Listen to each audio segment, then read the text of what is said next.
What's the name of the movie? Sure. I'm Pinley. I'm Myla. Wendy, let's start with you. Every friendship has its up and down. What challenge tested your friendship with Ayla? There was a time when we almost lost our friendship. We both had misunderstanding, and people around us tried to pull us apart. It felt like everything was against us. Ayla, how did you handle that situation? It wasn't easy. We stopped talking for a while, but deep down, I knew Ray is not just a friend.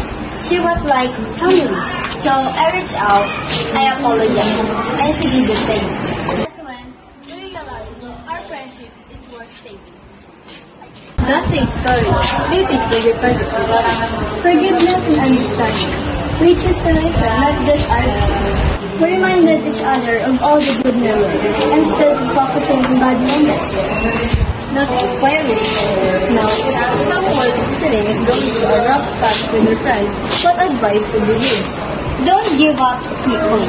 Real friends might fight, but real friends also find way back each other. If the friendship is true, it will always triumph over trials.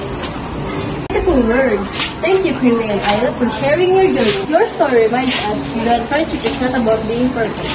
It's about standing by each other through struggles and victories alike.